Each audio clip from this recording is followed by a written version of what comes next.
मैंने हिस्ट्री की सबसे बेकार F रैंक एबिलिटी अवेकन की थी, जिसका नाम था रिफ्रेश, यानी 1 मीटर के दायरे में मौजूद किसी भी निर्जीव चीज को उसकी शुरुआती हालत में वापस लाना। लेकिन जब मैंने इसे असल में इस्तेमाल किया तो पता चला कि एक किताब को रिफ्रेश करो तो वो किताब वैसी ही रहती है, और एक तौलिए को रिफ्रेश करो तो वो तौलिया भी वैसा ही रहता है। इसीलिए जब अपोकलिप्स शुरू हुए 3 महीने बीत चुके थे तो मेरी गर्लफ्रेंड बचे हुए आधे पैकेट बिस्किट उठाकर बिना पीछे मुड़े किसी दूसरे आदमी की गाड़ी में जा बैठी। जाने से पहले उसने एक खाली कप नूडल्स का डिब्बा मेरे पैरों के पास फेंका, जैसे वो किसी कुत्ते को टरका रही हो, और बोली, जान बुरा मत मानना, क्योंकि तुम्हारी पावर इतनी बेकार है कि तुम्हारे साथ रहकर तो मैं भूख से ही मर जाऊंगी। मायूसी में मैं उस खाली डिब्बे को घूरता रहा और तभी दिमाग में बस एक ही ख्याल कौंधने लगा, रिफ्रेश। अचानक एक तेज मसालेदार खुशबू फैल गई और फटी हुई पैकिंग के नीचे करीने से रखे नूडल्स और 3 मसाला पाउच नजर आए। मैं सन्न रह गया, क्योंकि मेरी पावर बेकार नहीं थी, बल्कि हम सबने इसे गलत समझा था। दरअसल शुरुआती हालत का मतलब उसकी पिछली सेकंड वाली हालत नहीं है, बल्कि वो हालत है जब वो चीज पहली बार सामने आई थी। इसलिए एक खाली कप नूडल्स के डिब्बे की शुरुआती हालत है एक पूरी तरह से बंद नई पैकेट वाली नूडल्स। उस पल मेरा दिल सीने में जोर से धड़क रहा था, न डर से बल्कि जबरदस्त एक्साइटमेंट से। मैंने उस लूटी जा चुकी कन्वीनियंस स्टोर की शेल्फ्स पर नजर दौड़ाई, जहाँ हर तरफ फटे हुए स्नैक्स के रैपर बिखरे थे। खाली पड़ी बोतलें किसी और के लिए भले कचरा हो, लेकिन अब मेरे लिए ये एक ऐसा खजाना थी जिसका कोई अंत नहीं। मैंने जल्दबाजी में पानी उबालकर नूडल्स नहीं बनाए, क्योंकि किसी भी खाने की खुशबू यहाँ अनचाहे मेहमानों को बुला सकती थी। इसलिए मैं सावधानी से स्टोर की दूसरी मंजिल के गोदाम में चढ़ गया, भारी शेल्फ से दरवाजा ब्लॉक कर दिया और सुरक्षित होने के बाद ही अपना एक्सपेरिमेंट शुरू किया। मैंने खाली डिब्बा जमीन पर रखा और मन ही मन बोला, रिफ्रेश, और डिब्बे पर एक हल्की सी लहर जैसी चमक गुजरी और अगले ही पल एकदम नई नूडल्स की पैकेट सामने आ गई फिर से, और मैं एक्साइटमेंट दबाते हुए बार बार यही करता रहा। इसलिए 10 मिनट में मेरे सामने 60 पैकेट नूडल्स का एक पूरा ढेर लग गया। चूंकि मेरी एबिलिटी का कूल डाउन सिर्फ 10 सेकंड था, इसका मतलब था कि अब मेरे पास अनलिमिटेड रिसोर्सेज हो सकते थे। फिर मेरी नजर एक खाली पानी की बोतल पर पड़ी तो रिफ्रेश कहते ही पल भर में 500 मिलीलीटर की भरी हुई साफ पानी की बोतल सामने आ गई। फिर एक खाली फर्स्ट एड बॉक्स दिखा और रिफ्रेश करते ही मेरे हाथ में एकदम नया फर्स्ट एड किट आ गया। मेरी सांसें तेज हो गईं, क्योंकि खाना, पानी और दवाई, जो इस दुनिया की सबसे कीमती चीजें थीं, अब मेरे लिए अनगिनत और बेहिसाब हो चुकी थीं। झांग टिंग, तुझे लगता था मेरी पावर बेकार है? तो इंतजार कर, क्योंकि एक दिन तुम सब घुटनों पर आकर मुझसे खाने की भीख मांगोगे। अगले 3 दिन मैं खुद को उस गोदाम में बंद रखा और वहाँ पड़े खाली डिब्बे मेरे लिए कच्चा माल बन गए। इसलिए चिप्स, बिस्किट, चॉकलेट, हर वो चीज जो पेट भर सके मैंने बक्सों में भरकर तैयार कर ली। एक कोना ठंडे पेय पदार्थों से भर गया और सबसे जरूरी बात, मुझे एक खाली गैस सिलेंडर मिल गया। साथ ही स्टोर में मिला एक पोर्टेबल स्टोव भी मिल गया, इसलिए मैं आखिरकार कुछ गर्म खा सकता था। सारी खिड़कियां बंद करके मैंने पानी उबाला, 3 मसाला पाउच खोले और सावधानी से नूडल्स डाल दिए। जब वो जानी पहचानी खुशबू नाक तक पहुंची तो मेरी आंखों से आंसू बहने लगे और मैं रोते हुए भी खाता गया, क्योंकि ये अपोकलिप्स के बाद खाया गया मेरा सबसे भरपेट, सबसे सुकून वाला खाना था। पेट भरने के बाद दिमाग भी चलने लगा और मैंने सोचा कि यहाँ छिपे रहना कोई हल नहीं है, क्योंकि ये कन्वीनियंस स्टोर किसी भी वक्त इन्फेक्टेड ज़ॉम्बीज के हाथ लग सकता था या फिर किसी और सर्वाइवर की नजर में आ सकता था। इसलिए मुझे कोई सुरक्षित ठिकाना ढूंढना था और साथ ही हथियार भी चाहिए थे, क्योंकि सिर्फ खाना पानी होने से इस अपोकलिप्स में इंसान बस कटने के लिए तैयार भेड़ बन जाता है। मैंने 2 बड़े बैग सामान से भर लिए और फिर दरवाजे की झिड़री से बाहर की दुनिया झांक कर देखी। सड़क पर कुछ इन्फेक्टेड बेमकसद घूम रहे थे, इसलिए एक गहरी सांस लेकर मैंने रिफ्रेश किए हुए बिल्कुल नए जैसे तेज फ्रूट नाइफ को कस कर पकड़ लिया, क्योंकि अब निकलने का वक्त हो गया था। स्टोर से निकलना ज्यादा मुश्किल नहीं रहा, क्योंकि पीछे की तंग गलियों का फायदा उठाकर मैंने ज्यादातर इन्फेक्टेड को टाल दिया, और जब कभी कभार कोई अकेला मिल जाता तो मैं भरा हुआ कोल्ड ड्रिंक कैन जोर से उस पर मार देता, और जब वो चौंक कर रुकता तो फ्रूट नाइफ से काम तमाम कर देता। मेरा मकसद था शहर के पश्चिम में बना लान वान सोसाइटी, जो शहर का सबसे पॉश रेजिडेंशियल एरिया था, क्योंकि वहाँ मजबूत सिक्योरिटी और ऊंची मोटी 4 दीवारी थी। इसलिए शुरुआती अपोकलिप्स में ये कुछ वक्त तक टिक सकता था। इससे भी बड़ी बात ये थी कि मेरे माँ बाप का घर वहीं था, और जब अपोकलिप्स आया था तब मैं स्कूल में था, इसलिए उनसे संपर्क टूट गया था और उन्हें ढूंढना ही अब मेरी इकलौती जिद थी। पर लान वान तक का सफर मेरी सोच से कहीं ज्यादा मुश्किल निकला, क्योंकि पूरा शहर तबाह हो चुका था और छोड़ी हुई गाड़ियां हर मुख्य सड़क को जाम कर रही थीं। रास्ते में मैंने बहुत कुछ भयानक देखा, क्योंकि रिसोर्सेज के लिए इंसान एक दूसरे से खूंखार तरीके से भिड़ रहे थे, और उसी पल मुझे एहसास हुआ कि झांग टिंग का धोखा इस बेरहम दुनिया के मुकाबले शायद सबसे मामूली बात थी, क्योंकि यहाँ इंसानियत कब की टूट चुकी थी। तीसरे दिन शाम को आखिरकार मैं लान वान सोसाइटी के बाहर पहुंचा, जहाँ बड़ा लोहे का गेट बंद था और दीवार पर धुंधले धुंधले पहरेदार नजर आ रहे थे। ये सोसाइटी तो वाकई एक सर्वाइवर्स बेस बन चुकी थी, इसलिए मैं दूर से काफी देर तक निगरानी करता रहा, क्योंकि अंदर जाने के लिए उनकी जांच से गुजरना जरूरी था। इसलिए मैंने अपना बैग ठीक किया, ज्यादातर सामान एक छिपे हुए सीवर में छुपा दिया, बस 2 बोतल पानी और एक पैकेट बिस्किट रख लिया, ताकि एक आम शरणार्थी जैसा दिखूं, और गेट की तरफ चल पड़ा। रुको, कौन हो तुम? दीवार से आवाज आई तो मैंने दोनों हाथ ऊपर उठाए और सिर उठाकर धूल से सना अपना चेहरा दिखाया और कहा, मैं यहीं का रहने वाला हूँ, मेरा नाम लिन चेन है और मेरा घर बिल्डिंग नंबर 17 में है। ऊपर वाला कुछ देर चुप रहा, शायद वॉकी टॉकी पर कंफर्म कर रहा था, और थोड़ी देर बाद गेट थोड़ा सा खुला और एक आदमी हाथ में लोहे की रॉड लिए चौकन्नी नजरों से बाहर आया। ID card? उसने सख्ती से पूछा। इसलिए मैंने जेब से पहले से तैयार आईडी निकाल कर दे दी। उसने अच्छे से चेक की, फिर मुझे ऊपर से नीचे तक देखा और पूछा, अकेले हो? सामान कहाँ है तुम्हारा? मैंने सिर झुकाकर ठीक उतनी ही घबराहट और रूंधी आवाज में कहा, रास्ते में सब लूट लिया गया, इसलिए बस इतना ही बचा है। आदमी ने भौहें सिकोड़ी और थोड़ा तरस भी खाया, लेकिन मेरी दुबली पतली शक्ल और बेचारगी भरे अंदाज के आगे उसकी सतर्कता ढीली पड़ गई। इसलिए बोला, अंदर आ जाओ, पर सोसाइटी का नियम याद रखना, हर नए आने वाले को अपने आधे रिसोर्सेज जमा करने होते हैं। मेरा दिल एक पल को धक से रह गया, लेकिन शुक्र है मैंने पहले से तैयारी कर रखी थी, इसलिए मैंने आज्ञाकारी अंदाज में सिर हिलाया और एक बोतल पानी और आधा पैकेट बिस्किट उसे दे दिया। आदमी ने सामान लिया और उसकी आंखों में एक पल के लिए तुच्छता की झलक दिखी, फिर भी उसने हाथ हिलाकर मुझे अंदर जाने दिया। अंदर घुसते ही जो नजारा दिखा उससे थोड़ी राहत मिली, क्योंकि माहौल अब भी तनाव भरा था, पर कम से कम यहाँ कुछ व्यवस्था थी। लोग गश्त लगा रहे थे, कुछ लोग सुरक्षा और मजबूत कर रहे थे, और औरतें बच्चे सोसाइटी के क्लब हाउस में इकट्ठा रखे गए थे। इसलिए ये जगह इस अपोकलिप्स में मानो एक टापू थी, जो बाहर की बर्बादी और अफरा तफरी से थोड़ी देर के लिए अलग थलग थी। रजिस्ट्रेशन करने वाली एक आंटी ने बताया कि सोसाइटी अब श्योंगे नाम के एक आदमी के हाथ में है, जो पहले यहाँ का प्रॉपर्टी मैनेजर था, और अपोकलिप्स के बाद उसे एक फायर कंट्रोल एबिलिटी मिली, इसलिए उसने एक गार्ड टीम बनाकर सबको बचाया। हर घर वाले को रोजाना अपने कंट्रीब्यूशन के हिसाब से खाना मिलता है, और अगर ज्यादा पाना है तो पेट्रोल टीम या लॉजिस्टिक्स टीम ज्वाइन करनी पड़ती है। लेकिन मैंने शरीर कमजोर होने का बहाना बनाकर फिलहाल किसी टीम में ज्वाइन नहीं किया, क्योंकि सबसे जरूरी काम था अपने माँ बाप को ढूंढना। पर जब बेचैन दिल के साथ मैं दौड़कर अपने घर के गेट पर पहुंचा तो देखा कि दरवाजा जोर जबरदस्ती तोड़ा जा चुका था और अंदर सब कुछ बिखरा उलझा पड़ा था। ये देखकर मेरा दिल पूरी तरह बैठ गया, इसलिए मैं अंदर भागकर पागलों की तरह माँ पापा चिल्लाने लगा, लेकिन जवाब में सिर्फ मौत जैसी खामोशी थी। ड्राइंग रूम की टेबल पर धूल की एक पतली परत जमी थी, जिसका मतलब था कि वो कई दिन पहले यहाँ से जा चुके थे, और जमीन पर झगड़े के निशान तो थे, लेकिन कोई और निशान नहीं, इसलिए ये शायद अनहोनी में भी एक राहत की बात थी। मैं जमीन पर बैठ गया और पहले से भी बड़ी उलझन और डर मुझे जकड़ने लगे, क्योंकि मुझे नहीं पता था कि उन्हें कहाँ ढूंढूं। ठीक तभी जब मैं इसी उलझन में डूबा था, दरवाजे के बाहर से कदमों की आवाज आई और एक शरारती सी आवाज गूंजी, अरे वाह, यहाँ तो एक बचा खुचा शिकार भी है। मैंने अचानक सिर उठाया और देखा कि दो आदमी दरवाजे पर खड़े थे, और सामने वाला मुड़ा हुआ सिर लिए बुरी नजर से मुझे घूर रहा था। मैं उसे पहचानता था, क्योंकि वो श्योंगे का चमचा था, जिसे लोग बिच्छू कहते थे। बिच्छू ने होंठ चाटते हुए, मानो मुझे कटे हुए मछली के टुकड़े जैसे देखते हुए, तंज में कहा, तेरे घर के मालिक कुछ दिन पहले श्योंगे के काफी कंट्रीब्यूशन पॉइंट्स के कर्जदार थे, इसलिए उन्हें निकाल बाहर किया गया है, और अब ये घर हमारा है। मेरी आंखें सिकुड़ गईं और मैंने पूछा, तुमने मेरे माँ बाप के साथ क्या किया? बस बाहर फेंक दिया, क्योंकि जिसमें ताकत नहीं,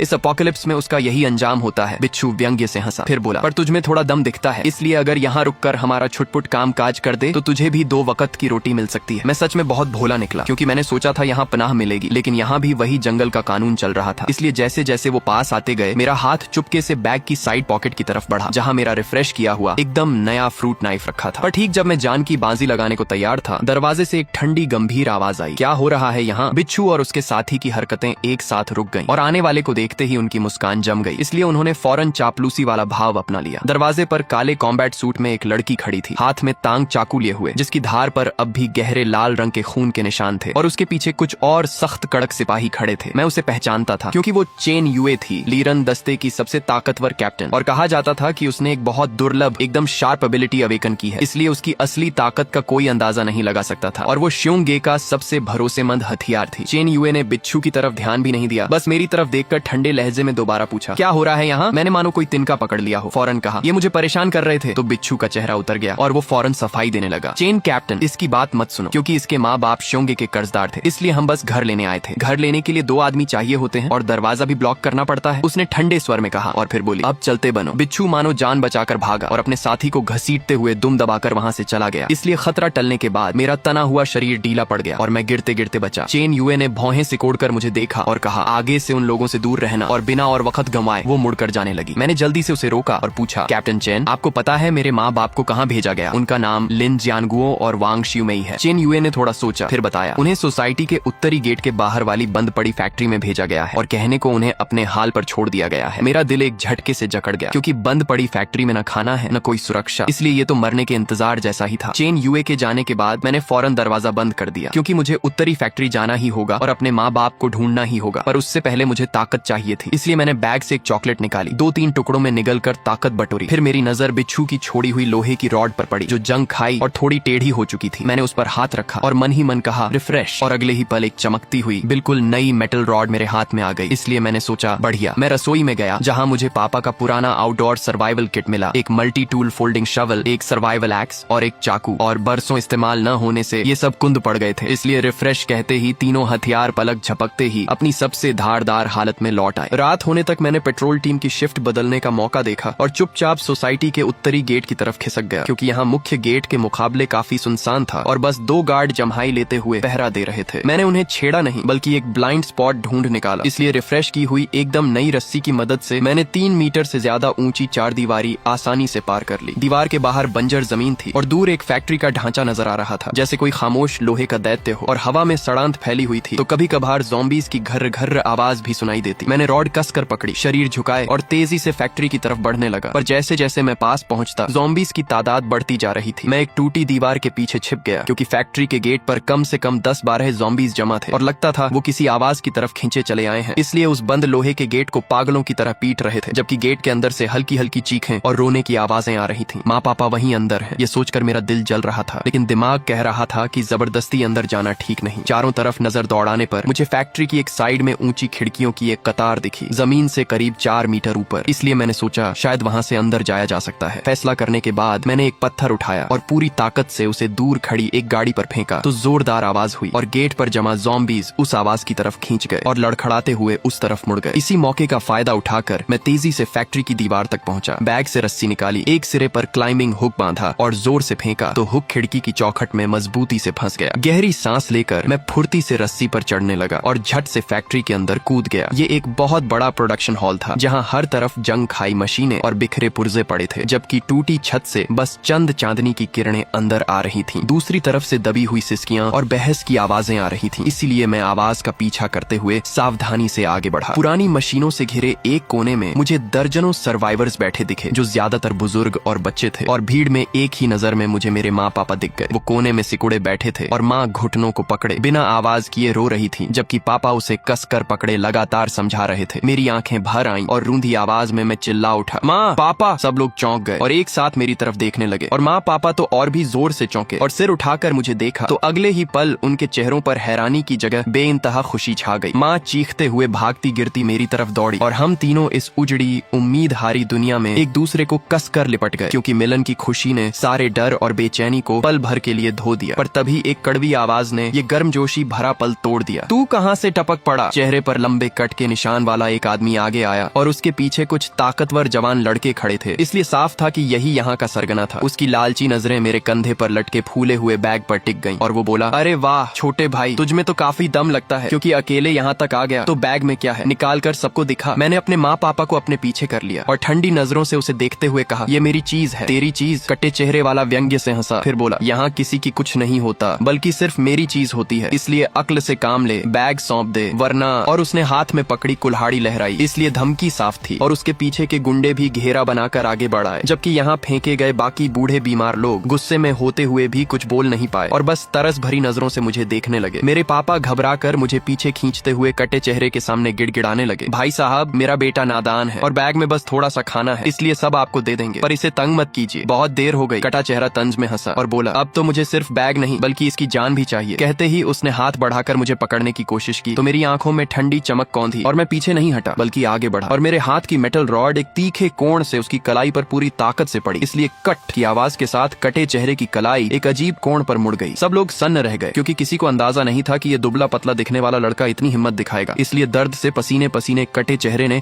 बुरी तरह चीखते हुए दहाड़ा, तेरी हिम्मत कैसे हुई मुझे मारने की? पकड़ो इसे, क्योंकि आज इसका जीना हराम कर दूंगा। उसके गुंडे होश में आते ही चिल्लाते हुए मेरी तरफ दौड़ पड़े, इसलिए मैंने बैग माँ पापा की गोद में फेंका और फिर रॉड उठाकर वार रोकने लगा। एक गुंडे ने लाठी घुमाकर मुझ पर वार किया तो मैं बगल हटकर बचा, और उसी झटके में रॉड का दूसरा सिरा उसकी कमजोर जगह पर जा टकराया, इसलिए वो चीखते हुए झुककर जमीन पर गिर पड़ा। मैंने कोई फालतू हरकत नहीं की, बल्कि हर वार सिर्फ कमजोर जॉइंट्स पर मारा, न कि एक झटके में मार डालने की नियत से। इसलिए उन्हें सबसे ज्यादा जो बात डरा रही थी वो ये कि मेरी ताकत मानो कभी खत्म ही नहीं हो रही थी। कटे चेहरे ने अपनी टूटी कलाई थामे गुस्से और डर से मिली जुली नजरों से मुझे घूरा और पूछा, तू है कौन? क्या तू भी कोई एबिलिटी होल्डर है? मैंने उसे जवाब नहीं दिया, बस ठंडी नजरों से देखता रहा, क्योंकि इन कुछ महीनों में जो तकलीफ और बेइज्जती मैंने झेली थी वो सब इस पल एक तूफानी गुस्से में बदल चुकी थी। इसलिए मैंने बस इतना कहा, या तो निकल जा या मर जा। मेरी दहशत ने वहाँ मौजूद हर किसी को चुप करा दिया और कटे चेहरे की आंखों में उलझन थी, क्योंकि उसे अंदाजा नहीं था कि उसका सामना किससे हो गया है। पर तभी इस तनाव भरे माहौल के बीच फैक्ट्री के लोहे के गेट से एक जोरदार धमाके की आवाज आई, फिर दूसरी, फिर तीसरी। इस इसलिए भीड़ में हड़कंप मच गया। बाहर के ज़ॉम्बीज़ दरवाजा तोड़ने लगे हैं। क्या हो गया अचानक? ज़ॉम्बीज़ अचानक इतने पागलों जैसे क्यों हो गए? और डर मानो किसी बीमारी की तरह फैलने लगा। कटे चेहरे को अब मेरी परवाह नहीं रही, इसलिए वो अपने साथियों के साथ शरीर और सामान लगाकर टूटते हुए गेट को रोकने में जुट गया। लेकिन ज़ॉम्बीज़ की तादाद बहुत ज्यादा थी और गेट बुरी तरह टेढ़ा मेढ़ा हो चुका था, जबकि कुंडी चरचराने लगी थी और कभी भी टूट सकती थी। इसलिए हर किसी के दिल पर मायूसी छा गई और मेरे माँ पापा भी डर से कांपने लगे और मेरा हाथ कस कर पकड़ लिया। मैंने उस पुराने जंग खाए लोहे के गेट को एक नजर देखा और दिमाग में एक हिम्मती ख्याल कौंधा, इसलिए मैं रॉड लिए सबकी हैरान नजरों के बीच गेट की तरफ चल पड़ा। दरवाजे को रोक रहे एक गुंडे ने मुझ पर चिल्लाया, लेकिन मैंने उसकी परवाह नहीं की और चुपचाप अपना हाथ उस ठंडे जंग खाए दरवाजे पर रख दिया। फिर सबकी अविश्वास भरी नजरों के सामने एक करिश्मा हुआ, क्योंकि वो बुरी तरह पिटा टेढ़ा गेट मानो वक्त उल्टा घूम गया हो और धीरे धीरे सीधा होने लगा और साथ ही टेढ़ा फ्रेम भी वापस अपनी असली शक्ल में आ गया। बस एक पल में चमकती हुई एकदम नई मेटल गेट सबकी आंखों के सामने खड़ी थी और बाहर से ज़ॉम्बीज़ की टक्करों के आगे अब गेट टस से मस नहीं हुआ, बल्कि बस हल्की हल्की धमक भर सुनाई दे रही थी। इसलिए पूरा हॉल सन्नाटे में डूब गया और हर कोई मुझे मुंह बाएं देखता रह गया। कटे चेहरे ने भी हैरानी में मुंह खोल दिया और कलाई का दर्द तक भूल गया और लड़खड़ाती आवाज में बोला, तेरी पावर रिपेयर है क्या? मुझे समझाने का मन नहीं था, इसलिए हाथ पीछे खींचकर ठंडे लहजे में कहा, इस अपोकलिप्स में असली ताकत ही सबसे बड़ा पासपोर्ट है। अभी अभी दिखाई मेरी बेरहमी और उसके ऊपर ये करिश्माई एबिलिटी, इन दोनों ने कटे चेहरे का हौसला पूरी तरह तोड़ दिया था। इसलिए अब उसकी नजरों में लालच नहीं बल्कि गहरा डर था और वो बोला, बड़े भाई, अभी जो हुआ उसके लिए माफी, क्योंकि मुझे पहचानने में गलती हो गई, तो प्लीज बड़प्पन दिखाइए। मैं कुछ नहीं बोला,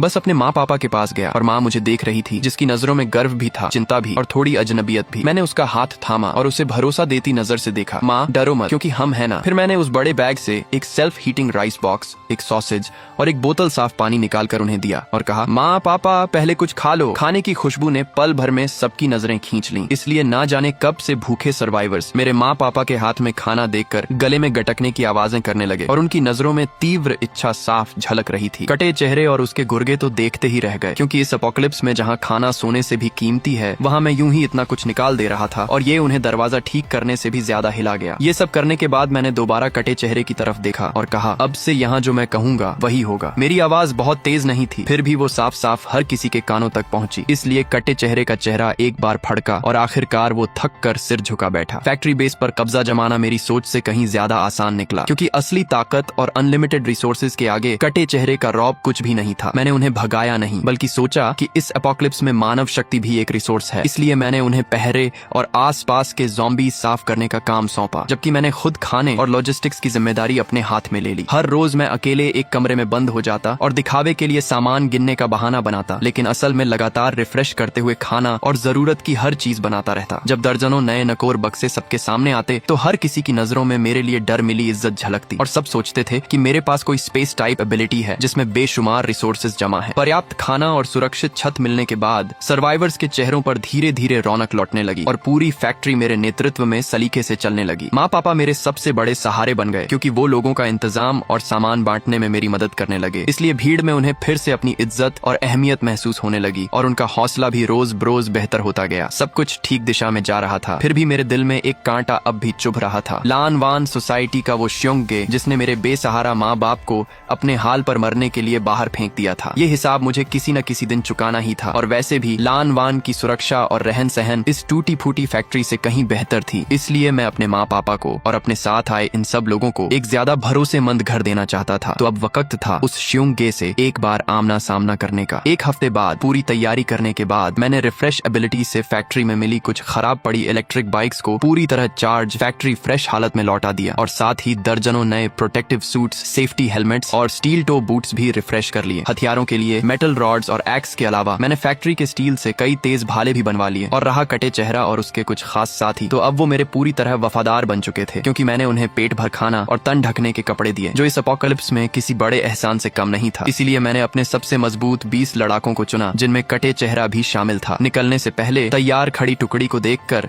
मैंने एक छोटा सा भाषण दिया। इस बार हम भीख मांगने नहीं जा रहे, बल्कि अपनी ही चीज वापस लेने जा रहे हैं, क्योंकि लान वान की मजबूत दीवारें और आरामदेह घर हैं, इसलिए हम वहाँ एक सच्चा सुरक्षित घर बनाएंगे। इसलिए जो मेरे साथ चलना चाहता है गाड़ी में बैठे। कोई भी हिचकिचाया नहीं, क्योंकि मेरी करिश्माई ताकत देख चुकने के बाद उन्हें मुझ पर लगभग अंधा भरोसा हो चुका था। इसलिए 20 लोगों का काफिला धूमधाम से लान वान की तरफ बढ़ चला। जब हम उत्तरी गेट पर पहुंचे तो दीवार पर मौजूद पहरेदारों ने भी हमें देख लिया था और इतनी बढ़िया लैस टुकड़ी देखकर वो सन्न रह गए। कटे चेहरे, तुझे तो निकाल दिया गया था ना, वापस कैसे आ गया? कटा चेहरा अब मेरा पक्का फॉलोअर बन चुका था, इसलिए सीना तान कर पूरे जोश में जवाब दिया, हम श्योंगे से बात करने आए हैं, यानी डील करने। तुम लोग डील करोगे? हाँ। पहरेदार हंस पड़ा। तभी मैं गाड़ी से उतरा और आगे बढ़कर ठंडे लहजे में बोला, श्योंगे को जाकर बता कि लिन चेन आ गया है। उस पहरेदार ने मुझे पहचाना नहीं, लेकिन मुझे सबके बीचों बीच देखकर समझ गया कि मैं कोई अहम शख्स हूँ, इसलिए थोड़ी हिचकिचाहट के बाद उसने वॉकी टॉकी पर ऊपर रिपोर्ट कर दी। जल्द ही उत्तरी गेट खुल गया और श्योंगे अपने आदमियों के साथ बाहर आया। साथ में ली रन दस्ते की कैप्टन चेन युए भी थी। श्योंगे की नजरें चतुर और घमंडी थीं और हमारी टुकड़ी को देखकर, खासकर हमारे नए नकोर हथियारों और चमकते जोश को देखकर उसकी आंखों में हैरानी और लालच की एक झलक कौंध गई। अरे कौन है भाई? लिन छोटे भाई, कुछ दिनों में ही तो अच्छी खासी कमाई कर ली। श्योंगे, सीधी बात, मैं अपने लोगों को लेकर लानवान में रहना चाहता हूँ। श्योंगे को मानो कोई शानदार मजाक सुनाई दिया, इसलिए जोर से ठहाका लगाने लगा। लिन भाई, नींद पूरी नहीं हुई क्या? क्योंकि लानवान मेरी मेहनत से बना इलाका है, इसलिए तुम लोगों को यहाँ रहने देने की मुझे क्या जरूरत? मेरे पीछे से कटे चेहरे ने एक बक्सा आगे बढ़ाकर खोल दिया और पूरा का पूरा बक्सा ठीक ठाक पैक की गई कंप्रेस्ड बिस्किट से भरा था। इसलिए ये देखते ही श्योंगे की हंसी अचानक रुक गई और पीछे खड़े उसके गार्ड्स भी सन्न रह गए, क्योंकि लानवान की सुरक्षा भले अच्छी हो पर यहाँ मुंह ज्यादा और खाना कम है और रोजाना का राशन सिर्फ एक टुकड़ा काली रोटी भर होता था। इतना खाना तेरे पास कहाँ से आया? तुझे जानने की जरूरत नहीं, इसलिए मैं सिर्फ इतना पूछ रहा हूँ, डील करेगा या नहीं? श्योंगे की आंखें भांपती रहीं और उसने पूछा, किस तरह की डील? बहुत आसान, मेरे लोग यहाँ रहेंगे और हम कुछ खाना देंगे, जबकि तुम सोसाइटी की सुरक्षा संभालो ताकि हम मिलकर यहाँ का इंतजाम चला सकें। श्योंगे का चेहरा सख्त पड़ गया और बोला, छोटे भाई, तेरी हिम्मत तो कुछ ज्यादा ही बढ़ गई है, क्योंकि मैं इस बेस का सरगना होकर तुझ जैसे किसी गुमनाम लौंडे के बराबर कैसे बैठ सकता हूँ, इसलिए नामंजूर। नहीं मानोगे तो हम जबरदस्ती अंदर घुसेंगे। जबरदस्ती? हाँ हाँ, तुम 20-25 लोग। श्योंगे ने इशारा किया तो चेन युए और उसके पीछे ली रन दस्ता एक साथ एक कदम आगे बढ़ाया, इसलिए एक भयानक किस्म की सख्ती हवा में फैल गई, क्योंकि ली रन दस्ता इस पूरे लान वान का सबसे तेज हथियार था और हर सदस्य लड़ाई में तपा हुआ एबिलिटी होल्डर था। इसलिए मेरे लोग तनाव में आ गए। फिर भी सिर्फ मैं ही बेफिक्र खड़ा रहा। मैंने चेन युए की तरफ देखा, वही औरत जिसने कभी मेरी मदद की थी, और वो भी मुझे देख रही थी और उसकी नजरों में जिज्ञासा और थोड़ी हैरानी थी। इसलिए मैंने पूछा, कैप्टन चेन, आपको भी लगता है हम अंदर नहीं घुस पाएंगे? चेन युए कुछ पल चुप रही, फिर बोली, मिस्टर लिन, आपकी ताकत बहुत जबरदस्त है, लेकिन लान वान में 200 पहरेदार हैं, इसलिए जबरदस्ती घुसना आपके लिए ठीक नहीं होगा। उसकी बात एक तरह की सद्भावना भरी चेतावनी थी और श्योंगे खुश होकर हंस पड़ा। सुन लिया ना, इसलिए ज्यादा शेखी मत बघारो, बल्कि अपना सारा खाना यहाँ सौंप दो, ताकि मैं शायद तुम्हें और तुम्हारे माँ बाप को एक आम रहवासी की तरह अंदर रहने दूं, पर बाकी तेरे ये आदमी जहाँ से आए थे वहीं वापस चले जाएं। यही था उसका जवाब, मेरा सारा सामान निगल जाना और मेरे लोगों को दुत्कार देना। इसलिए सच में उसने बड़ा शातिर हिसाब लगाया था। फिर भी मैं बस हंस पड़ा। लगता है बात करने का कोई फायदा नहीं। मैंने धीरे धीरे अपना दायां हाथ उठाया और उनके पीछे खड़ी सोसाइटी की सबसे ऊंची रिहायशी इमारत की तरफ इशारा किया और उनकी तरफ देखते हुए एक एक शब्द साफ साफ कहा, मैं तुम्हें आखिरी मौका दे रहा हूँ, या तो मुझे अंदर आने दो, वरना मैं वो पूरी बिल्डिंग गायब कर दूंगा। मेरी बात सुनते ही वहाँ एक अजीब सा सन्नाटा छा गया, जो अगले ही पल कान फाड़ देने वाली हंसी में बदल गया। इसलिए श्योंगे हंसते हंसते रो पड़ने के करीब आ गया। चेन युए, सुन ले, क्योंकि इस साल का सबसे बड़ा मजाक तो यही सुना। पर चेन युए नहीं हंसी, बल्कि वो बस मुझे गौर से देखती रही और नजरों में गहरी गंभीरता थी, क्योंकि उसे कहीं न कहीं लग रहा था कि मैं मजाक नहीं कर रहा, और सच में मैं मजाक नहीं कर रहा था। इसलिए हंसी रोकर मैंने उल्टी गिनती शुरू कर दी, 3, 2। तो श्योंगे के चेहरे की मुस्कान थोड़ी सिकुड़ गई और हंसी थम गई। इसलिए सब एक दूसरे को देखने लगे, क्योंकि कुछ अजीब सा महसूस होने लगा था। वो 30 मंजिला ऊंची इमारत लान वान की सबसे मशहूर पहचान थी और ज्यादातर पहरेदारों के परिवार भी वहीं रहते थे। इसलिए जैसे ही मैं एक तक पहुंचा, श्योंगे डर छिपाते हुए कमजोर आवाज में दहाड़ा, बकवास बंद कर, पकड़ो इसे। पर तब तक बहुत देर हो चुकी थी, क्योंकि जैसे ही मेरी गिनती पूरी हुई, मैंने अपनी एबिलिटी एक्टिवेट कर दी और इस बार सिर्फ 1 मीटर के दायरे में नहीं, बल्कि इसकी सीमा को पूरी तरह बिना किसी रोके अपनी हद तक फैला दिया। सैकड़ों मीटर दूर खड़ी उस विशाल इमारत की तरफ देखकर मन ही मन बोला, रिफ्रेश, और पूरी दुनिया मानो म्यूट हो गई। इसलिए सैकड़ों दहशत भरी आंखों के सामने वो ऊंची आसमान छूती 30 मंजिला इमारत जैसे सिग्नल गड़बड़ किसी टीवी स्क्रीन की तरह बुरी तरह टिमटिमाने लगी। उसकी बनावट धुंधली, पारदर्शी होने लगी और बस 1 सेकंड में वो पूरी इमारत अंदर की हर चीज के साथ यूं गायब हो गई जैसे कभी थी ही नहीं। इसलिए पीछे बस एक खाली सूनी नींव बच गई, मानो वो इमारत कभी वजूद में ही नहीं थी। हर किसी का चेहरा वहीं जम गया, चाहे हैरानी हो, खालीपन हो, या फिर एक ऐसी दहशत जिसे शब्दों में बयान नहीं किया जा सका। श्योंगे के आदमी पूरी तरह टूट गए, इसलिए हथियार फेंककर चीखते चिल्लाते इधर उधर भागने लगे जैसे किसी कयामत से बच रहे हों। जबकि श्योंगे खुद जमीन पर बैठ गया, चेहरा राख जैसा सफेद पड़ गया और होंठ कांपते रहे। फिर भी एक शब्द तक मुंह से नहीं निकला। इसलिए उसकी फख्र वाली 200 लोगों की गार्ड विराट फौज पल भर में बिखर गई। चेन युए और उसका लीरन दस्ता भले टूटे नहीं, फिर भी हर किसी के चेहरे पर हैरानी और दहशत साफ लिखी थी। और चेन युए का तांग चाकू पकड़ा हाथ हल्के हल्के कांप रहा था। उसने मुझे देखा और उसकी नजरें अब पूरी तरह बदल चुकी थीं, क्योंकि अब वो मुझे किसी थोड़े दमदार सर्वाइवर की तरह नहीं, बल्कि जैसे किसी इंसानी शक्ल में घूमते किसी चमत्कार की तरह देख रही थी। मैंने धीरे से अपना हाथ नीचे किया और कीचड़ में गिरे लालची श्योंगे के सामने चलकर गया तो उसने सिर उठाया और किसी राक्षस को देखने जैसी नजरों से मुझे देखा, जबकि पूरा शरीर छलनी की तरह कांप रहा था। अब मैं अपने लोगों को अंदर ला सका हूँ। श्योंगे ने बिना रुके सिर हिला दिया, इसलिए मैंने उसकी परवाह नहीं की, बल्कि मुड़कर पीछे खड़े अब भी सन्न पड़े कटे चेहरे और बाकी लोगों से कहा, शहर में चलो। मेरे साथी जैसे नींद से जागे और उनकी नजरों में मेरे लिए एक जुनूनी कस्म की भरी उमड़ आई, क्योंकि उन्हें पता था उनका लीडर ताकतवर है, पर उन्हें अंदाजा नहीं था कि इस हद तक, इसलिए एक पूरी इमारत को मिटा देना ये कैसी असीम शक्ति है। और ऐसे नेता के साथ इस अपोकलिप्स में जीना क्यों मुश्किल होगा। हम सब लान वान के हर किसी की दहशत भरी नजरों के बीच धूमधाम से सोसाइटी में दाखिल हुए और अब हमें रोकने की हिम्मत किसी में नहीं बची थी, जबकि चेन युए और उसका दस्ता चुपचाप हमारे पीछे पीछे चलते रहे जैसे हमारी अगवानी कर रहे हों। मुझे पता था कि आज से लान वान पर मेरा राज हो चुका है। लान वान पर कब्जे के बाद मैंने सबसे पहला काम किया, यानी हिसाब चुका करना। इसलिए श्योंगे और उसके धौंस जमाने वाले खास गुर्गों को मैंने कैद कर लिया। मैंने उन्हें मारा नहीं, बल्कि बस उनकी एबिलिटी खत्म कर दी, क्योंकि मेरी रिफ्रेश एबिलिटी अब इवॉल्व होकर जीवित शरीर पर भी काम करने लगी थी। इसलिए मैं अब किसी इंसान के शरीर को रिफ्रेश करके उसे सबसे सेहतमंद हालत में लौटा सका था, और स्वाभाविक तौर पर मैं उसके अंदर मौजूद एबिलिटी कोर को भी रिफ्रेश करके उसे अवेकनिंग से पहले वाली शुरुआती हालत में लौटा सका था। जब श्योंगे एक फायर एबिलिटी होल्डर से एकदम मामूली कमजोर मोटे आदमी में बदल गया तो उसकी हिम्मत पूरी तरह टूट गई। रहा चेन युए और उसका लीरन दस्ता, तो उन्हें मैंने अपनी तरफ खींचने की कोशिश की, क्योंकि वो सच्चे लड़ाके थे और जमीर वाले लोग थे, इसलिए ऐसी ताकत इस अपोकलिप्स में मिलना मुश्किल था। चेन युए के सामने ही मैंने उसकी लड़ाई से भोथरी हो चुकी तांग चाकू को रिफ्रेश किया और साथ ही एक्सपायर होने वाली सूजन की दवाई को भी रिफ्रेश करके बिल्कुल ताजी दवा बना दिया। इसलिए चेन युए ये सब देखकर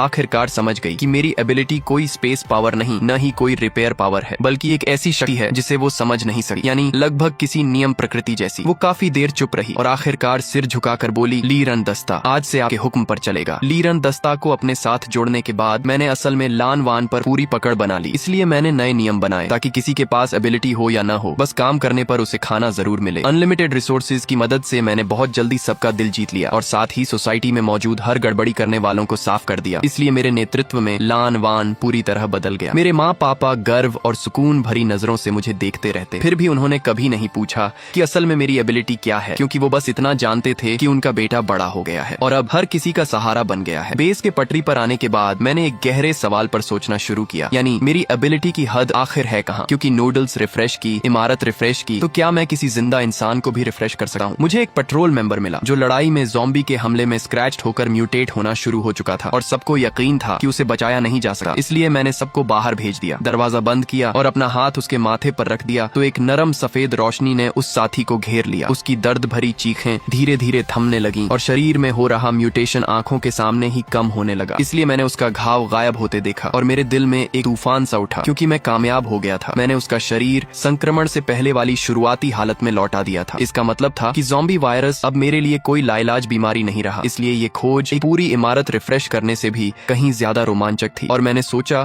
कि अगर मैं ज़ॉम्बी वायरस को ठीक कर सकता हूँ तो क्या इसका मतलब ये नहीं कि मैं और भी बहुत सारे लोगों को बचा सकता हूँ, बल्कि शायद इस पूरे अपोकलिप्स को ही खत्म कर सकता हूँ। मेरे दिल में एक बहुत बड़ी योजना आकार लेने लगी, पर उससे पहले मुझे एक निजी हिसाब चुकता करना था। इसलिए मैंने चेन युए को बुलाया और पूछा कि क्या उसे लीहुओ नाम के सर्वाइवर ग्रुप के बारे में कोई खबर है, यानी वही D rank fire ability holder chain यान और मेरी पूर्व गर्लफ्रेंड जांग टिंग वाला ग्रुप। चेन युए ने नक्शा निकालकर शहर के पूरब में एक बड़े सुपरमार्केट की तरफ इशारा किया और बताया, जानकारी के मुताबिक वो लोग वहाँ काबिज हैं, क्योंकि शहर के पूरब का सबसे बड़ा ग्रुप है ये और इनका सरगना है चेन यान, यानी डी रैंक का सबसे शक्तिशाली फायर कंट्रोलर। मेरी आंखों में ठंडी चमक औंधी और मैंने कहा, कल हम अपने पड़ोसियों से मिलने चलेंगे। अगले दिन मैं बस चेन युए और उसका दस्ता साथ लेकर निकला। इसलिए हम एक रिफ्रेश किए हुए आर्मर्ड एसयूवी में सवार होकर रास्ते में जो भी आया उसे रौंदते हुए उस बड़े सुपरमार्केट तक जा पहुंचे। सुपरमार्केट को अब एक मजबूत किले में बदला जा चुका था और दीवार पर हथियार बंद पहरेदार भरे थे, इसलिए हमारा आना देखते ही वो चौकन्ने हो गए। कौन हो तुम लोग? नाम बताओ। चेन युए ने खिड़की से सिर निकालकर तेज आवाज में कहा, लान वान बेस से लिन चेन, चेन यान लीडर से मिलने आए हैं। दीवार पर मौजूद लोगों ने शायद मेरा नाम नहीं सुना था, पर लान वान बेस का नाम वो अच्छी तरह जानते थे। इसलिए थोड़ी देर बाद सुपरमार्केट का गेट खुला और लाल जैकेट पहने एक आदमी बाहर आया, जबकि उसके पीछे चापलूसी करती झांग टिंग चली आ रही थी। कुछ महीनों में झांग टिंग की हालत काफी अच्छी दिखती थी, इसलिए मुझे देखते ही वो एक पल को चौंकी, फिर उसके चेहरे पर बेधड़क तंज और घमंड की मुस्कान फैल गई, क्योंकि शायद उसे अब भी लगता था कि मैं वही बेचारा उसकी हिफाजत का मोहताज इंसान हूँ। चेन यान ने भी मुझे ऊपर से नीचे देखा, खासकर मेरे पीछे खड़ी चेन युए और ली रन दस्ते को देखते ही उसकी आंखों में हल्की सी झिझक आई, पर उससे कहीं ज्यादा हिकारत थी। लान वान कभी नहीं सुना, क्योंकि हम यहाँ फालतू लोगों को नहीं रखते, इसलिए इतना ही करता हूँ कि अपनी गाड़ी और सामान छोड़कर चलते बनो। उसकी बात बेहद घमंड से भरी थी, क्योंकि उसे लगता था कि उसकी डी रैंक फायर एबिलिटी के आगे किसी से डरने की जरूरत नहीं। इसलिए झांग टिंग भी शेर की खाल पहनकर बोल पड़ी, सुना लिन, पुराने रिश्ते का लिहाज करके कहती हूँ, इसलिए इतनी बेइज्जती मत करवाओ, क्योंकि आज तुम चेन यान की जूती उठाने के भी लायक नहीं हो। मैं उसकी छोटी सोच भरी खुद पर इतराती शक्ल देखकर हंस पड़ा और कहा, झांग टिंग, याद है तूने मुझे कौन सा खाली डिब्बा फेंका था? झांग टिंग चौंक गई, क्योंकि उसे समझ नहीं आया मैं ये अचानक क्यों पूछ रहा हूँ, इसलिए बोली, कौन सा डिब्बा? याद नहीं, इसलिए जल्दी चलते बनो और यहाँ खड़े होकर नजरों में मत गड़ो। मैंने अपनी हंसी रोकी और नजरें बदल गईं। तुझे याद नहीं, पर मुझे बहुत अच्छे से याद है, इसलिए आज मैं तुझसे वही चीज खिलवाने आया हूँ। झांग टिंग को मानो कोई बड़ा मजाक सुनाई दिया, इसलिए उंगली दिखाकर जोर से हंसने लगी। लेन, तेरा दिमाग खराब हो गया है क्या? मुझसे डिब्बा खिलवाएगा? तेरी हिम्मत कैसे हुई? चेन यान भी बाहें बांधे व्यंग्य में मुस्कुराया और बोला, छोकरे, जबान तो बड़ी लंबी है तेरी, इसलिए लगता है तुझे थोड़ा सबक सिखाना पड़ेगा, क्योंकि तुझे पता ही नहीं है मौत कैसे लिखी जाती है। बात खत्म होते ही उसकी हथेली पर एक दहकता हुआ अग्नि गोला बनने लगा और गर्मी हवा में साफ महसूस होने लगी, इसलिए लीरन दस्ते के सिपाही फौरन डिफेंसिव पोस्चर में आ गए। फिर भी बस मैं और चेन युए एक जगह खड़े रहे बिना हिले। मैंने उसकी हथेली में जलते अग्नि गोले को देखा और सिर हिलाया, बस इतनी सी औकात है, बहुत कमजोर। यही कहते हुए मैंने हाथ उठाया तो चेन यान की हथेली में जल रहा वो अग्नि गोला जैसे किसी हवा में बुझी हुई मोमबत्ती की तरह पल भर में बुझ गया। चेन यान के चेहरे की इतराती मुस्कान वहीं जम गई और यकीन न करते हुए उसने अपनी खाली हथेली को घूरा। कैसे हुआ ये? मेरी आग कहाँ गई? उसने दोबारा एबिलिटी एक्टिवेट करने की कोशिश की, लेकिन चाहे कितनी भी कोशिश करे जरा सी भी चिंगारी नहीं जगा पाया, इसलिए उसकी फखर वाली फायर कंट्रोलिंग एबिलिटी पूरी तरह गायब हो चुकी थी। तूने मेरे साथ क्या किया? चेन यान डर से चीख कर उंगली दिखाने लगा। मैंने उसे जवाब नहीं दिया, बस अपनी नजरें उस डर से पथराई झांग टिंग की तरफ घुमाई और पूछा, अब बता मेरी हिम्मत कैसे हुई? झांग टिंग के होंठ कांप रहे थे और चेहरे का रंग उड़ चुका था, क्योंकि उसे नहीं पता था असल में क्या हुआ। फिर भी उसने अपनी आंखों से देखा था कि वो डरावनी फायर एबिलिटी मेरे सामने बिना आवाज किए बुझ चुकी थी, इसीलिए डर ने उसकी जबान बंद कर दी। चेन युए ने चेन यान को किसी कुत्ते बिल्ली की तरह मेरे सामने पटक दिया, इसलिए वो घुटनों के बल गिरकर रोते हुए माफी मांगने लगा। फिर भी मैं उसकी इस बेबसी को देख रहा था और दिल में कोई हलचल नहीं थी। जेब से एक चीज निकाली, यानी एक छपट्टा सा मसालेदार रेड कुक्ड बीफ फ्लेवर वाला नूडल्स का डिब्बा, वही डिब्बा जो कभी उसने मुझे फेंका था और मैं इसे तब से संभाल कर रखे था, इसलिए मैंने कहा, रिफ्रेश। और वो खाली डिब्बा पल भर में एकदम नई पैकिंग वाली नूडल्स में बदल गया। मैंने पैकिंग फाड़कर नूडल्स और मसाला पाउच निकाल दिए और बस वो खाली कागज का कप बचा लिया और उसे झांग टिंग के सामने जमीन पर रख दिया। झांग टिंग ने जमीन पर पड़े उस खाली कप को देखा तो उसका चेहरा मुर्दे से भी ज्यादा बेजान पड़ गया, क्योंकि वो जान गई कि मैं मजाक नहीं कर रहा। कांपते हाथों से उसने वो कागज का कप उठाया और सबकी नजरों के सामने मजबूरन उसे खा लिया, इसलिए उसकी आंखों से आंसू और नाक से पानी बहकर पूरे चेहरे पर फैल गए। चेन यान ये सब देख रहा था, इसलिए आखिरकार उसे एहसास हो गया कि उसने किस हद तक डरावनी हस्ती से पंगा लिया है, तो उसके भी घुटने ढीले पड़ गए और वो भी झुककर घुटनों पर आ गिरा। मैंने उसकी तरफ देखा तक नहीं, बस चुपचाप झांग टिंग को घूरता रहा जब तक उसने पूरा कागज का कप पैकिंग समेत पूरी तरह निगल नहीं लिया। लीहुओ बेस का पतन मेरी सोच से भी आसान निकला, क्योंकि अपने लीडर की एबिलिटी खोकर और मेरे हथकंडों से बुरी तरह डर कर उन्होंने लगभग बिना किसी विरोध के हार मान ली, इसलिए मैंने दोनों बेस को मिला दिया और लान वान बेस अब शहर के पूरब का सबसे ताकतवर सर्वाइवर ग्रुप बन गया। झांग टिंग का हिसाब चुका करने के बाद मैंने अपनी पूरी ऊर्जा बेस के विकास और अपनी एबिलिटी की रिसर्च में लगा दी, क्योंकि अगर ये बात बाहर फैल गई कि मैं ज़ॉम्बी वायरस ठीक कर सकता हूँ तो पूरी दुनिया में हलचल मच जाएगी, इसलिए जब तक पर्याप्त सेल्फ डिफेंस कैपेबिलिटी न हो ये राज छुपाकर रखना ही समझदारी थी। मैंने एक सीक्रेट मेडिकल लैब शुरू किया जिसकी देखभाल मेरे माँ पापा करते, जहाँ उन लोगों का इलाज होता जो संक्रमित होकर भी बचाए जा सकते थे, इसलिए हर वो इंसान जिसे मैंने ठीक किया वो मेरा तहे दिल से एहसानमंद बन गया और मेरा सबसे वफादार फॉलोअर बन गया, इसलिए मेरी ताकत बर्फ के गोले की तरह बढ़ती चली गई। इस दौरान मेरा सामना और भी बहुत सी सर्वाइवर फोर्सेस से हुआ, इसलिए दोस्तों के लिए मैंने रिसोर्सेज और मदद दी, जबकि दुश्मनों के लिए मैं कभी नरमी नहीं दिखाता। लीन चेन नाम धीरे धीरे एक लेजेंड बन गया, इसीलिए कोई कहता कि मैं दुनिया बचाने वाला उद्धार करता हूँ तो कोई कहता कि मैं दुनिया मिटाने वाला दानव हूँ, पर वो कुछ भी कहें एक सच्चाई को कोई झुठला नहीं सकता। मैं इस अपोकलिप्स की सबसे ऊंची चोटी पर पहुंच चुका था। अपोकलिप्स का 5वां साल आते आते लान वान बेस अब बढ़कर 1 लाख की आबादी वाला विशाल शहर बन चुका था और हमारे पास मजबूत डिफेंस सिस्टम था, साथ ही खुद मुख्तार खेती बाड़ी थी और एक ऐसा समाज था जिसमें व्यवस्था वापस लौट आई थी, इसीलिए यहाँ लोगों के चेहरों पर फिर से मुस्कान लौट आई थी। और मैं इस शहर का निर्माता और रक्षक अब बहुत कम ही लोगों के सामने आता था, क्योंकि ज्यादातर वक्त मैं शहर के बीचों बीच बनी सबसे ऊंची मीनार पर रहता और अपने ही हाथों बसाए इस शहर को ऊपर से निहारते हुए बिताता। मेरी एबिलिटी भी अब पहले जैसी नहीं रही थी, क्योंकि अब मुझे किसी चीज को छूने की जरूरत नहीं थी, बल्कि मैं अपने अपनी नजरों में आने वाली हर चीज को रिफ्रेश कर सकता था। मैं किसी बंजर जमीन को उपजाऊ बना सकता था और मैं किसी दूषित पानी के स्रोत को साफ कर सकता था। इसलिए मेरी ताकत अब सच में किसी भगवान जैसी होती जा रही थी। चेन युए अब आशा का शहर का कमांडर इन चीफ थी और वो मेरे पीछे खड़ी होकर मुझे ताजा हालात की जानकारी दे रही थी। एस रैंक ज़ॉम्बी इस एपोकलिप्स की सबसे बड़ी आफत है, क्योंकि ये अकेला एक पूरा शहर तबाह करने की ताकत रखता है। मेरी नजरें दूर तक फैल गईं, इसलिए मैंने वो दिखा जो करोड़ों ज़ॉम्बीज से बना आसमान को ढकने वाला एक काला सैलाब था, और उस सैलाब के बीचों बीच एक हड्डियों के सिंहासन पर बैठा वो एस रैंक ज़ॉम्बी बादशाहों की तरह, मानो उसे भी मेरी नजर का एहसास हो गया हो। इसलिए उसकी खूनी लाल आंखें मेरी नजरों से हवा में टकराईं और सैकड़ों मील दूर से एक भयानक मानसिक दबाव मेरी तरफ बढ़ चला। इसलिए चेन युए दर्द से कराह उठी और चेहरा पल भर में सफेद पड़ गया। फिर भी मैंने बस हल्के से हाथ हिलाया तो वो सारा दबाव धुएं की तरह उड़ गया। तैयार हो? क्या आशा का शहर आपके साथ जिएगा मरेगा? मैं मुस्कुराकर सिर हिलाया और कहा, नहीं, हम मरेंगे नहीं। और मैं पलटकर उस भयानक सैलाब की तरफ देखने लगा और इस शहर के हर उस इंसान की तरफ भी। इसलिए मैंने कहा, इस एपोकलिप्स को अब खत्म होना ही चाहिए। मैं अकेला ही आशा के शहर से बाहर निकल गया और शहर की चार दीवारी पर खड़ा होकर उस आसमान धरती निगल जाने वाले ज़ॉम्बी सैलाब के सामने आ डटा, जबकि पूरे 1 लाख नागरिक बड़ी बड़ी स्क्रीन के जरिए मुझे देख रहे थे और उनमें डर तो था पर उससे कहीं ज्यादा भरोसा था। एस रैंक ज़ॉम्बी की दहाड़ मानो किसी की रूह तक चीर देने वाली थी। इसलिए उसके इशारे पर पूरे सैलाब ने आखिरी और पूरी ताकत से हमला बोल दिया। मैंने धीरे धीरे अपने दोनों हाथ ऊपर उठाए जैसे पूरी दुनिया को गले लगाने वाला हूँ। इसलिए सबको लगा मैं कोई एपोकलिप्स मचाने वाला हमला करने वाला हूँ, पर वो गलत है, क्योंकि मेरे चेहरे पर हिंसा नहीं थी बल्कि एक हल्की सी करुणा थी। इसलिए मेरी एबिलिटी विनाश के लिए नहीं बल्कि नई जिंदगी के लिए थी। मैंने आंखें बंद की और अपनी पूरी ताकत बिना कुछ रोके छोड़ दी, न किसी एक ज़ॉम्बी पर, न किसी एक इलाके पर, बल्कि दरारों से टूटी हुई धरती पर फिर से नरम हरी घास उगने लगी और आसमान पर छाई स्याह धुंध छौंटने लगी। इसलिए बरसों बाद वो जानी पहचानी गहरी नीली साफ धूप फिर से खिल उठी। हड्डियों के सिंहासन पर बैठा वो एस रैंक ज़ॉम्बी अपने ही शरीर में हो रहे बदलाव को